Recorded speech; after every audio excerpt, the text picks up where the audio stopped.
दोस्तों नमस्कार। YouTube channel चर्चा का विषय में आप सभी का मैं विश्वपति स्वागत करता हूं।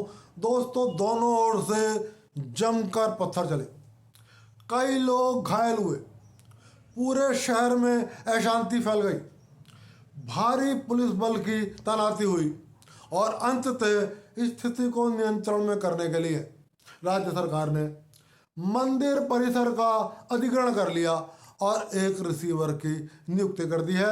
मैं बात कर रहा हूं राजस्थान के उदयपुर में महाराणा प्रताप के वंशजों में कुल देवी के मंदिर के दर्शन में हुए आपसी पारिवारिक विवाद की। दोस्तों महाराणा प्रताप का नाम आपने खूब सुना होगा। भारत में महाराणा प्रताप का नाम बहुत आदर और सम्मान के साथ लिया जाता है। चाहे कोई सी भी धर्म को मानने वाला हो, जिसकी आस्था भारत में है, जिसको भारत से स्नेह है, जिसको भारत से प्यार है, वो महाराणा प्रताप का नाम बड़े आदर और सम्मान से लेता है। महाराणा प्रताप के बारे में हमने बहुत सारी कहानियां सुन रखी हैं। हल्दी घाटी का युद्ध सुन रखा है, उन्होंने घास की रोटियां खा के अपना जीवन बिताया है, ये भी हमने सुन रखा है।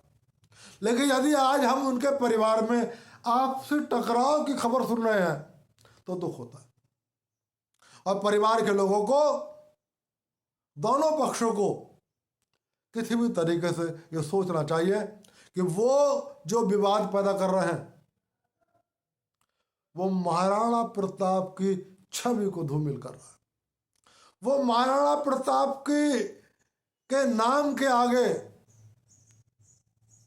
एक ऐसा माहौल पैदा करने का प्रयास कर रहे हैं महाराणा प्रताप के लिए कि भविष्य में लोग उनका नाम ना लें। सोचना होगा महाराणा प्रताप के वंशजों को। दोस्तों संपत्ति का विवाद महाराणा प्रताप के वंशजों में चल रहा है। वैसे तो विवाद बहुत पुराना है, लेकिन मैं आपको बताऊंगा भोपाल सिंह के समय से टकराव हुआ। भोपाल सिंह मेवाड़ राजवंश के महाराणा थे। ये कौन से महाराणा थे, इस पर थोड़ा सा विवाद है। कोई इतिहासकार कहता है कि ये थे, इनका नंबर ये था, कोई इतिहासकार कहता है इनका नंबर ये था। तो मैं इसलिए ये नहीं बता रहा हूँ आपको कि भोपाल सिंह कौन से महाराणा थे, मतलब किस नंबर के महाराणा थे। भोपाल सिंह निसंतान थे, तो उन्होंने भगवंत सिंह मेवाड़ को गोद ले लिया ताकि राजवंश आगे को चलता रहे। अब भगवंत सिंह मेवाड़ के 3 संतानें हुई। बड़े बेटे का नाम था महेंद्र सिंह, छोटे बेटे का नाम था अरविंद सिंह और एक उनके बेटी हुई। अब भगवंत सिंह मेवाड़ ने एक नई परंपरा शुरू कर दी राजवंश में, जो महाराणा प्रताप के समय से इन तक कभी नहीं हुई। उन्होंने महाराणा प्रताप के समय से अर्जित जो भी धन संपत्ति बची हुई थी, जो भी कई शहरों में संपत्तियां थीं, उन संपत्तियों को बेचना और लीज पर देना शुरू कर दिया। ये बात उनके बड़े पुत्र महेंद्र सिंह को बुरी लगी। उन्होंने पिता से कहा कि ये परिवार के सम्मान के खिलाफ है, ये परिवार की मर्यादाओं के खिलाफ है, ये महाराणा प्रताप के जमाने की संपत्तियां हैं। हम थोड़े से पैसों के लिए इन्हें बेचेंगे और इन्हें लीज पर देंगे तो हम अपने राजवंश की परंपराओं को कलंकित करेंगे।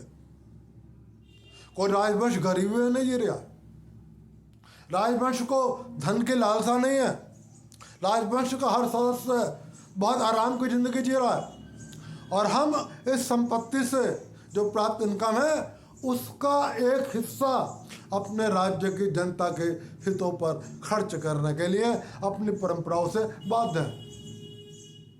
लेकिन भगवंत सिंह मान राजवंश के सदस्य तो नहीं थे, वो गोद लिए हुए थे। तो पारिवारिक परंपराओं के लिए भगवंत सिंह मेवाड़ के मन में बहुत श्रद्धा नहीं थी। मैंने पिछली बार अभी धोखे से भगवंत सिंह मान कह दिया था, भगवंत सिंह मान नहीं, भगवंत सिंह मेवाड़। तो उनके मन में संभवतया परिवार की परंपराओं के लिए शायद उतनी श्रद्धा नहीं थी जितनी उनके बड़े बेटे महेंद्र सिंह में थी। लेकिन उनका छोटा बेटा अरविंद सिंह पिता की बात से सहमत थे और वो कह रहे थे कि सही है, अब कुछ संपत्तियां बेची जा सकती हैं और कुछ संपत्तियां लीज पर दी जा सकती हैं। इस तरीके से भगवंत सिंह मेवाड़ के दोनों बेटों के बीच में भी मतभेद हो गए। भगवंत सिंह मेवाड़ बड़े पुत्र महेंद्र सिंह से नाराज रहने लगे और उन्होंने मरने से पहले 1984 में उनका निधन हुआ। मरने से पहले अपनी सारी प्रॉपर्टी की वसीयत अपने छोटे पुत्र अरविंद सिंह के नाम कर दी। एक ट्रस्ट का गठन किया और उस ट्रस्ट से भी बड़े बेटे महेंद्र सिंह को बाहर कर दिया। अब 1984 में उनके निधन के बाद परिवार की परंपराओं के हिसाब से, राजवंश की परंपराओं के हिसाब से महाराणा तो महेंद्र सिंह चुने गए, लेकिन वो नाम मात्र के महाराणा थे, क्योंकि सारी संपत्ति, सारे महल, सारा धन अरविंद सिंह के पास था। परिवार में महेंद्र सिंह अकेले पढ़ते चले गए। आपने कहावत सुनी होगी, जर जोरू और जमीन। दुनिया का कोई भी हिस्सा हो, दुनिया का कोई भी धर्म हो, कोई भी राजवंश हो, आज के औद्योगिक घराने हो, दोस्तों जर और जोरू जमीन के लेके झगड़े हमेशा होते आए हैं और दुनिया के हर हिस्से में होते आए हैं, हर धर्म को मानने वालों में होते आए हैं। तो यहाँ पर भी जमीन को लेकर विवाद हो गया और चूंकि सारी धन, सारी संपत्ति अरविंद सिंह के पास थी, तो परिवार भी अरविंद सिंह के साथ खड़ा हो गया। लेकिन समाज महेंद्र सिंह के साथ खड़ा था। समाज को लगता था महेंद्र सिंह ही राजवंश की परंपराओं को कायम रखेंगे। मैं आपको बता दूं कि महेंद्र सिंह ही एक बार लोकसभा के सदस्य चुने गए। अब ताजा विवाद खड़ा होता है अभी 10 नवंबर को। इस 10 नवंबर को महेंद्र सिंह का निधन हो गया, तो फिर नए महाराणा का चयन होना था। बड़े पुत्र थे महेंद्र सिंह। अब महेंद्र सिंह के बड़े बेटे थे विश्वराज सिंह। बड़े बेटे हैं विश्वराज सिंह। विश्वराज सिंह को महाराणा चुन लिया गया। खून का तिलक लगा कर उनको राज तिलक हुआ। फतेह प्रकाश महल में उनका राज तिलक हुआ। यहाँ तक अरविंद सिंह, उनके चाचा अरविंद सिंह मेवाड़ और चचेरे भाई लक्ष्यराज सिंह ने कोई ऐतराज नहीं करा। लेकिन अब क्या होता है कि परिवार की एक परंपरा है, जो भी नया महाराणा बनता है वो कुल देवी धूणी माता के मंदिर में जाकर दर्शन करता है और माथा टेकता है, और उसके बाद एकल महाराज जी के मंदिर में जाता है और वहां पर दर्शन करता है।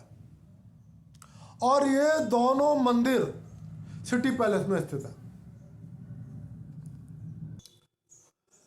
अब उन्होंने कार्यक्रम बना लिया, एकलिंग जी महाराज के दर्शन करने के लिए और धूणी माता के दर्शन करने के लिए, और वो ये दोनों उदयपुर के सिटी पैलेस में स्थित है। ये चल देते हैं कि भाई चलता हूँ और कुलदेवी के दर्शन करने आता हूँ। लेकिन जैसे ही अरविंद सिंह जी को ये पता लगता है कि विश्वराज सिंह जो नए महाराणा चुने गए हैं वो दर्शन के लिए आ रहे हैं, वो एक नोटिफिकेशन जारी कर देते हैं कि ये, और वहाँ एक महल परिसर के बाहर नोटिस चस्पा कर देते हैं कि किसी भी व्यक्ति के अनाधिकृत प्रवेश पर पाबंदी लगा दी गई है। कोई भी व्यक्ति महल परिसर में प्रवेश नहीं करेगा।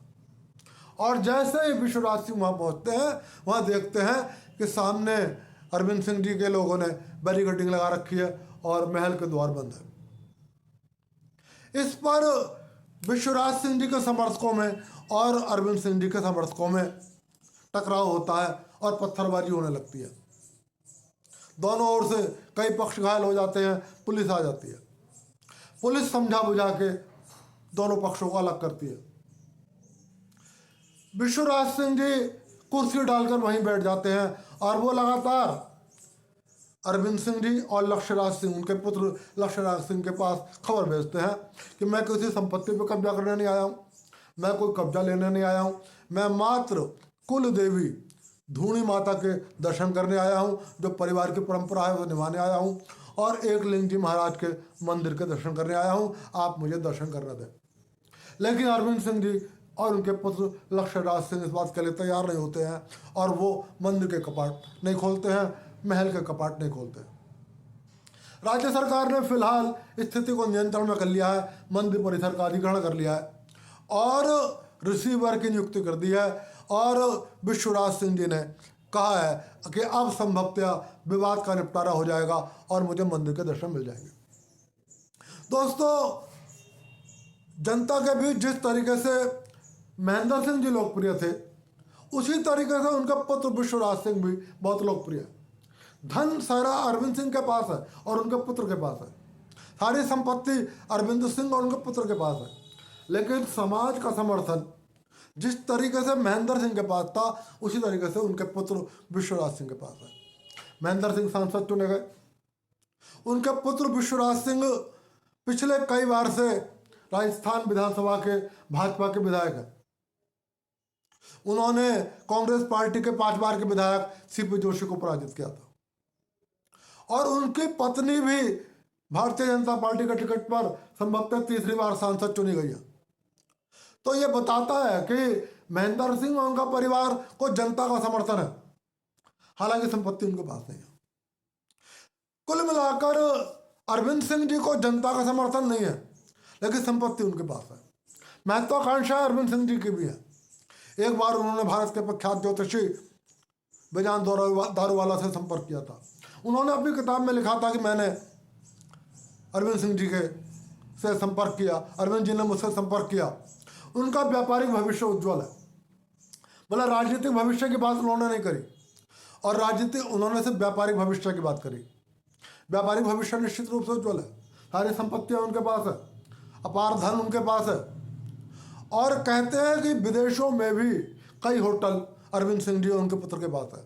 ऑस्ट्रेलिया में भी सुनते हैं उनके कई होटल हैं। तो व्यापारिक रूप से तो निश्चित रूप से अरविंद सिंह जी बहुत मजबूत हैं और उनके पुत्र लक्ष्यराज सिंह बहुत मजबूत हैं। लेकिन मैं इतना ज़रूर कहूँगा अरविंद सिंह जी को और लक्ष्यराज सिंह को महाराणा प्रताप के परिवार की परंपराओं को उन्हें कायम रखना चाहिए था। वो यदि वो दर्शन करने ही आ रहे थे, यदि वो कब्जा करने नहीं आ रहे थे और दर्शन करके उन्हें चले जाना था, तो आपको दर्शन करने देने चाहिए थे। इस तरीके से रोक कर, मंदिर सबका होता है, मंदिर किसी की निजी संपत्ति नहीं है। मंदिर में हमेशा से सार्वजनिक रूप से सब लोग बेरोक टोक दर्शन करते आए हैं, तो आपको उन्हें रोकना नहीं चाहिए था, आपको उन्हें दर्शन करने देना चाहिए था। मैं अब भी दोनों पक्षों से अपील करूंगा कि महाराणा प्रताप भारत में बहुत सम्मानित नाम है, बहुत आदर और सम्मान के साथ उनका नाम लिया जाता है। दोनों पक्ष संयम बरतें, दोनों पक्ष मर्यादाओं का पालन करें और अरविंद सिंह और उनके पुत्र लक्ष्यराज सिंह महल के दरवाजे खोलें, मंदिर के कपाट खोलें और मेवाड़ राजवंश के नए महाराणा विश्वराज सिंह को कुल देवी धूणी माता के मंदिर के दर्शन करने दें और एकलिंग जी महाराज के दर्शन करने दें। दोस्तों, आज की बात यहीं समाप्त कर रहा हूँ। बांग्लादेश की स्थिति को लेकर आज भी भारत के प्रधानमंत्री और भारत के विदेश मंत्री एस जयशंकर के बीच में गहन मंत्रणा हुई है। हालांकि मंत्रणा क्या हुई है इस बारे में अभी कोई पता नहीं लग पाया है। बांग्लादेश की स्थिति को लेकर अमेरिका में भी आवाज़ उठ रही है और अमेरिका में भी लोगों ने 20 जनवरी को शपथ लेने वाले डोनाल्ड ट्रंप से मांग करी है कि वो कोई बयान जारी करें या तत्काल हस्तक्षेप करें और बांग्लादेश सरकार को रोकें। दोस्तों, वीडियो को यही समाप्त कर रहा हूँ। आप सबसे निवेदन कर रहा हूँ कि वीडियो पसंद आए तो लाइक कर देना, चैनल को सब्सक्राइब कर देना। एक बार फिर आप सबको नमस्कार।